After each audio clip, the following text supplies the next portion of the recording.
Hey, I'm just so tired.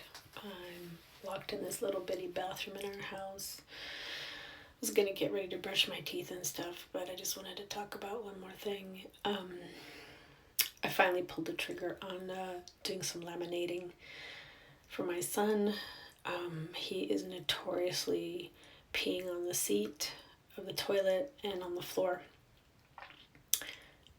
It's been hard for us to get him away from a device. He wants to take it everywhere. He wants to stare at it all the time, and he doesn't want to focus on the tasks at hand that he has to do. So I laminated a couple signs. I bought a laminator and I made a sign that says, how to pee, how to go use the bathroom, and signs that says no peeing on the seat and no peeing on the floor. And made him a schedule for the morning so he can go through his routine. I'll probably have to make a routine schedule for the evening checklist.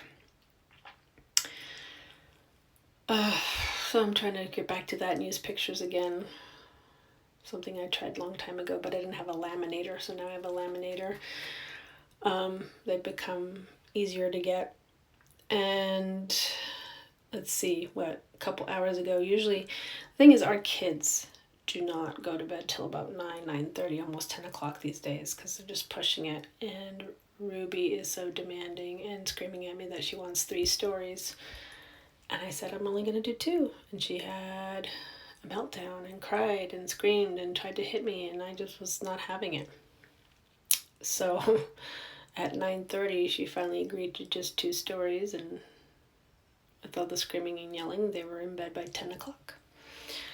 And no, did I get ready for bed? No, I didn't get ready for bed. I decided to just go laminate stuff, first before laminating, I decided to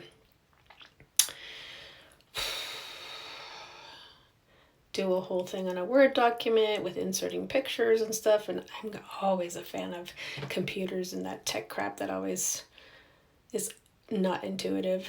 But I got it done. And I'll probably work on the nighttime one later. I don't know. I just did what to do with pictures versus what time to get it done with, because I don't know if that's going to give him too much pressure. Too much anxiety on getting everything done within a certain time. So just more let's just get you through the different steps and see how that works. And then we can try to get better and better at the time of that. It's just getting tougher because it's not just me looking into what Bruce needs now. It's Ruby demands a lot of my time. She screams, she yells, she has fits. She wants to hit and throw things and stuff. And while she's very social and gets along pretty well with people in school and friends, she needs to work on her emotional regulation. And that's a tough one.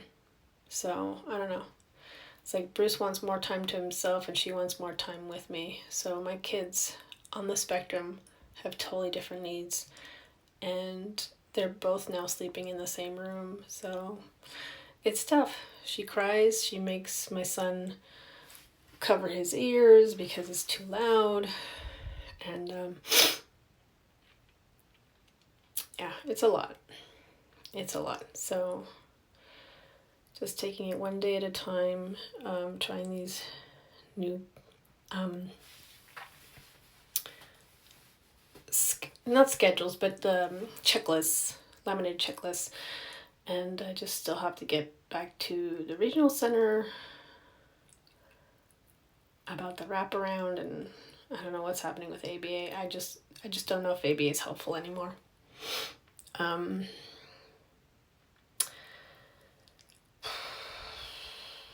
It's different doing it when you're in your late 40s versus late 30s. And I just want some structures in place that get him to actually start slowly doing stuff, slowly doing a couple chores here and there, slowly doing his checklists here and there, so he just knows that he has to do that to earn his rewards and his time with his device. It's hard. I've put the devices in lock boxes and I've had he's come up and broken them, and that's $60 a pop each time. So, you know, anyway, I gotta get ready for bed. It's almost 11:30. But yeah, to just a lot of meltdowning going on, especially with my daughter, and just her always wanting to eat and taking forever to finish eating and procrastinating on brushing her teeth and getting into bed and wanting to change her pajamas, and it's, yeah. All right. Good luck out there, parents. I just wanted to lastly add, when you have kids, typical kids, neurotypical kids probably fight against the grain a lot too, but when they're neurodivergent, they're going to fight even harder.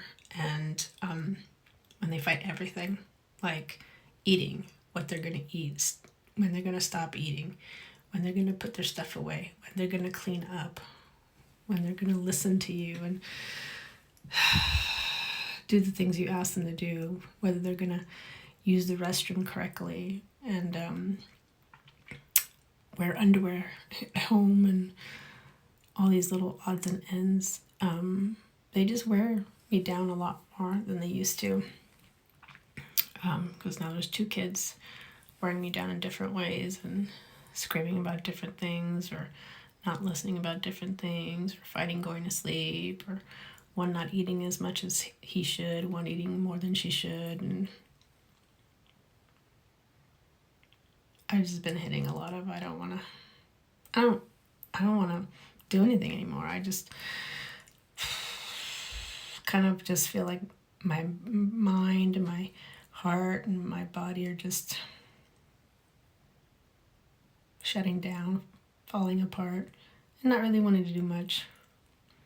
Not just for them, but for myself. And I just don't think it's just a motivation thing. I think it's just a functioning thing. It's easy to be like, it's depression, it's this, or it's that. Maybe, but I think a lot of it, especially when I'm close to my cycle starting again, functioning is hard. Doing stuff is hard. Coming up with implementing things for the family is hard. And I just don't want to do it anymore. That's how I feel. I just don't want to do it anymore. And I don't know. That's just where I'm at. Anyway, hopefully tomorrow will be a better day.